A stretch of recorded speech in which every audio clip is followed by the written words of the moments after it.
We often talk about identity and how it gets woven right into the art we see.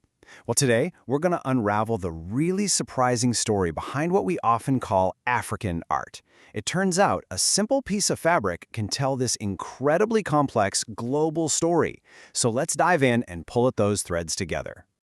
Okay, so take a look at these fabrics. I mean, they're just gorgeous, right? So vibrant, so iconic. For so many people, these are a powerful symbol of African culture and identity. But what if I told you the story of this quintessentially African textile actually begins thousands of miles away, on a completely different continent? Yeah, that's the fascinating paradox we're getting into today. So before we go any further, we kind of have to ask a really big question. What is African art? It sounds simple enough, doesn't it? But that term itself, well, it can be a bit of an illusion. It makes it sound like we're talking about one single monolithic style. Just look at this map for a second. This really shows you the sheer scale of what we're dealing with here. We're not talking about one country. It's a continent with 54 nations, home to literally thousands of distant cultures and languages. So to try and lump all of their unique, incredible artistic traditions under one single umbrella, African art, it's just a huge oversimplification.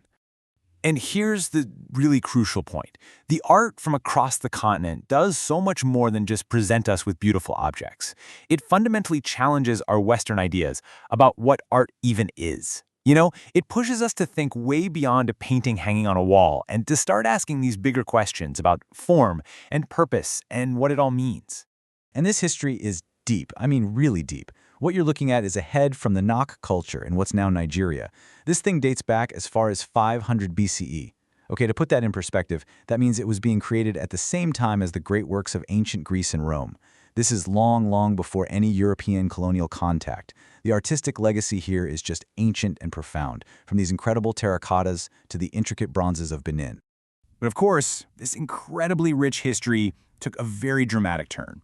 And to really understand modern African identity, you absolutely have to look at the immense impact of European colonization. It left a deep and lasting imprint on the entire continent. And this visual really says it all, doesn't it? On the left, you've got the modern map of Africa, and on the right, the continent in 1914. Just look at that.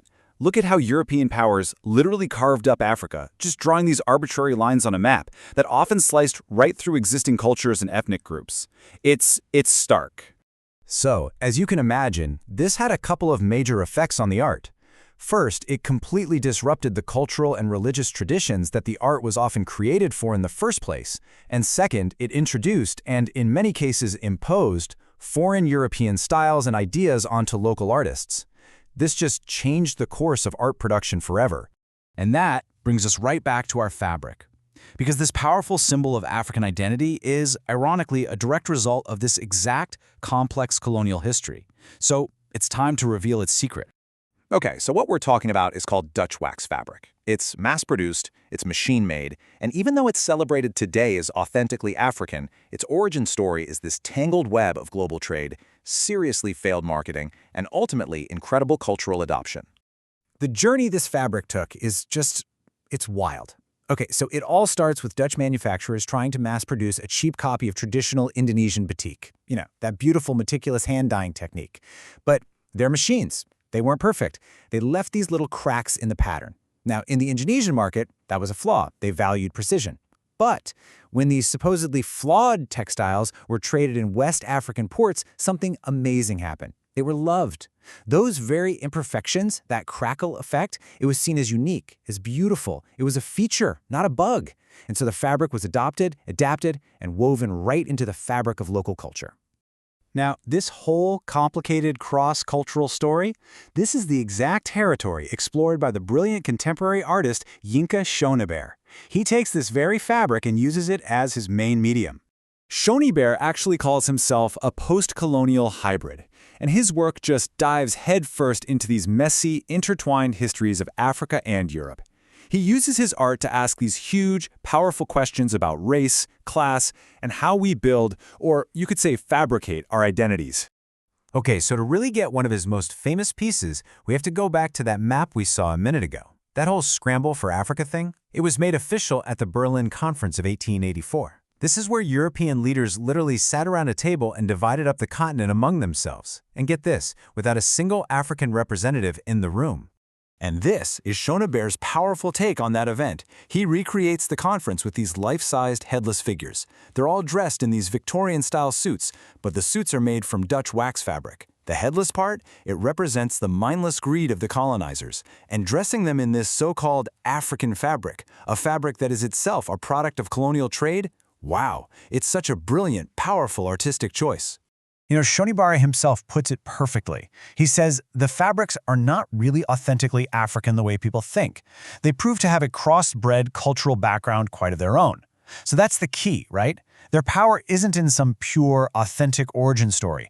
It's in their complex, messy, hybrid story. And this idea of identity as a fabrication, something that's built and constructed from all these different pieces, this is a central theme for Shonibare. It's how he reclaims and retells these historical narratives. I mean, take a look at this piece. What do we see? We've got a classical ballet pose, a very European art form.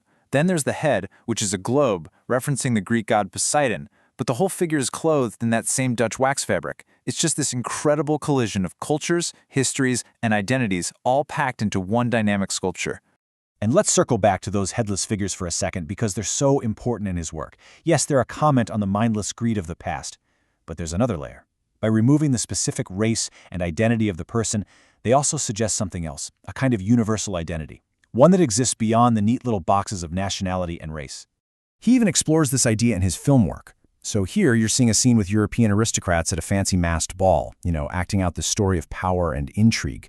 But look closely. Their lavish period costumes, they're made entirely from Dutch wax fabric. That one choice immediately complicates everything.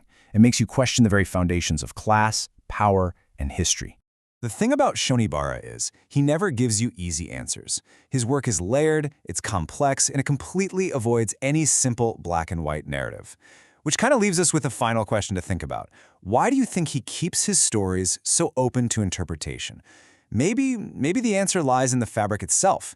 Because just like our own identities, it isn't one fixed thing. It's a conversation, a story that's always being remade, reinterpreted, and, well, refabricated.